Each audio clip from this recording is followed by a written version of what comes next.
अमेरिकेचे राष्ट्राध्यक्ष ट्रम्प तात्यांनी परत एकदा आपला कारभार सांभाळलाय। 4 वर्षानंतर त्यांनी ह्या खुर्चीवर परत एकदा बसलेत। कोका कोलाचं बटन आपल्या टेबलवर लावून घेतलं। पण गोष्ट अशी आहे की पदभार सांभाळल्यात अंगात जे मस्ती आली त्या मस्तीने त्यांनी 4-5 वेगळेच निर्णय घेऊन टाकले। पहिला म्हणजे अमेरिकेला WHO बाहेर काढण्याचा निर्णय, दुसरा म्हणजे अमेरिकेमध्ये बर्थ राईट व्हिसा एंड करून टाकला। लोक बोंबलतील ना बाबा, कारण अमेरिकेचा बर्थ राईट व्हिसा बंद करणं म्हणजे आपण इंडियन्ससाठी रात्रीला पडलेलं भयंकर स्वप्न आहे। खूप लोकांना स्वप्न पडतात रात्री, ती झोपेत घसरून पडतात, तसं स्वप्न आहे। कारण अमेरिकेने भारताला 18,000 मायग्रंट्सला वापस घेण्यासाठी सांगितलं, ते तर घेतोय, आता ह्यांना पण वापस घ्यायचं। दुसरी गोष्ट म्हणजे 12 महिन्याच्या आत अमेरिका WHO पूर्णपणे बाहेर निघून जाईल। WHO ला फंड्स नाही मिळणार। त्या WHO ला देतच कोण फंड? बाकी देशांपैकी अमेरिका एकटा 12% फंड देतो त्यांना। आम्ही काही देशांची लिस्ट काढलेली आहे, त्या लिस्टमध्ये बघू त्या WHO ला कोणता देश किती फंड देतो। WHO ला मिळालेले 2 मुख्य फंड म्हणजे मूल्यांकन केलेले योगदान, हे अनिवार्य शुल्क आहे। जे देश आहेत WHO सोबत त्यांना द्यावंच लागतं, काही जरी करा, तुमच्या देशात भूकमारी का होईना हे पैसे तुम्हाला WHO ला द्यायचेच।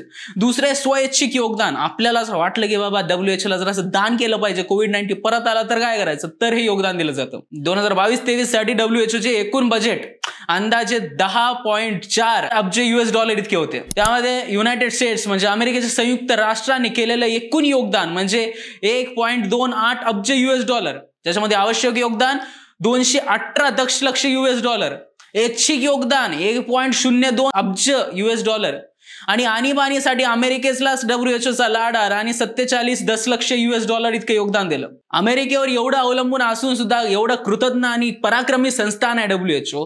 कोविड-19च्या काळामध्ये चीनवर कुठल्याही प्रकारची ऍक्शन घेतल्याशिवाय चीनला त्यांनी क्लीन चिट देऊन टाकली की बाबा कोविड-19चं जे काही प्रकरण घडले ते एक नैसर्गिक आपत्ती आहे। डोनाल्ड ट्रम्प आणि अमेरिका बोंबलू थकले की नाही, याच्यासाठी जिम्मेदार फक्त चीनच आहे आणि हे तेच अमेरिकेचे 12% योगदान देतं WHO ला। आणि त्यामध्ये चीनचे योगदान म्हणायला गेलं तर $157 दशलक्ष आणि आवश्यक योगदान म्हणजे $115 दशलक्ष।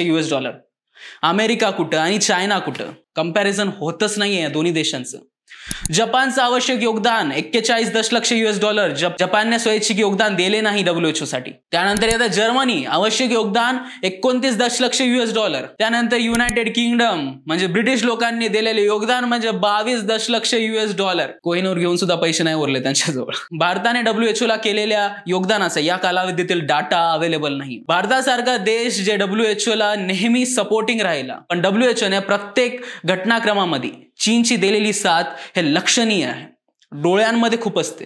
WHO 42 संकटग्रस्त प्रदेशांमधील 300 दशलक्षहून अधिक लोकांच्या आरोग्य आणि आणीबाणीच्या गरजा पूर्ण करण्यासाठी $1.5 बिलियन शोधत आहे। एवढे पैसे घेऊन सुद्धा WHO ला अजून फंडची गरज आहे आणि अमेरिका पण आता बाहेर निघायचं म्हणतोय। WHOच्या पूर्ण गोष्टींवरती आणि अमेरिकेच्या बाहेर निघण्याच्या निर्णयावरती तुम्हाला काय वाटतं आम्हाला कमेंट बॉक्समध्ये नक्कीच सांगा। ट्रम्पचा निर्णय तुम्हाला आवडलाय का, किंवा ट्रम्पला भविष्यात याचे परिणाम भोगावे लागतील? ट्रम्प तर मानायला तयार नाहीत की बाबा अमेरिकेला काही त्रास होईल, जे काही त्रास होणार आहे ते WHO ला, आणि WHO ने रिग्रेट म्हणून सांगितलं सुद्धा आहे, आम्हाला रिग्रेट आहे, अमेरिका WHO दूर जाते। आणि हा व्हिडिओ आवडला असल्यास सत्य पे सत्य YouTube चॅनलला सबस्क्राईब करायला विसरू नका।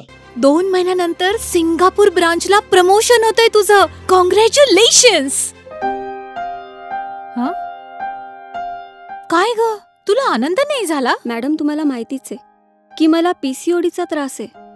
दिवसभर फटीग असतो, सारखा मूड स्विंग होतो, उगाच एवढी जबाबदारी कशाला घ्यायची? अगं एवढं सिरियस नाहीये ते, त्यावर सोपा उपाय आहे, डॉक्टर चाटेज होमिओपॅथी क्लिनिक। अगं किती जणींनी तिथे उपचार घेतलेत, महाराष्ट्रात अनेक ठिकाणी त्यांच्या शाखा आहेत।